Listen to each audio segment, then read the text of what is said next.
Ce pont est l'un des projets d'infrastructure majeurs en cours de réalisation dans la capitale tchadienne.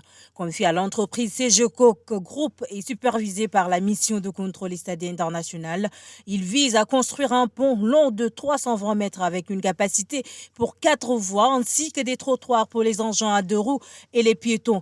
De plus, une route d'accès reliant le pont à la route d'Engueli fait également partie du projet, avec un taux d'avancement des travaux atteignant déjà 62,1%. Ce projet témoigne du dynamisme et du professionnalisme des acteurs impliqués malgré les difficultés rencontrées. Lors de sa visite sur place, le Premier ministre a souligné l'importance cruciale de cette infrastructure pour relier les quartiers périphériques au reste de la ville. Il a également encouragé tous les acteurs du secteur des infrastructures à redoubler d'efforts car ces ouvrages routiers et ponts sont essentiels pour stimuler le développement socio-économique du pays.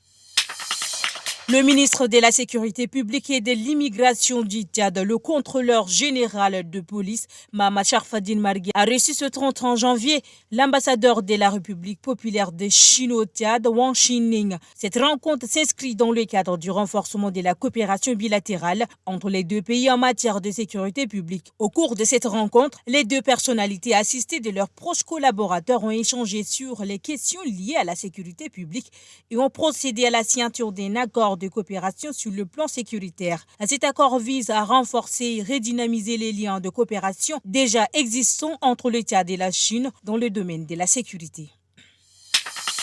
Le directeur général des douanes et des droits indirects, général Ousmane Brahim Djouma, a tenu ce jeudi 1er février à Toukra une rencontre de prise de contact avec les responsables des brigades mobiles des 10 circonscriptions douanières du pays.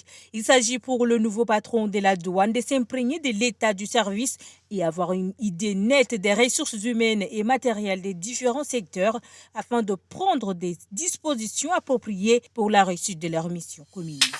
Un camion de marque Mercedes-Benz de type gros porteur immatriculé 18TE0364A ayant à son bord un conteneur s'est renversé dans la nuit du jeudi au vendredi 2 février 2024 à Varcha dans la zone industrielle et a fait plusieurs dégâts matériels. Le chauffeur est grièvement blessé et pris en charge aux urgences.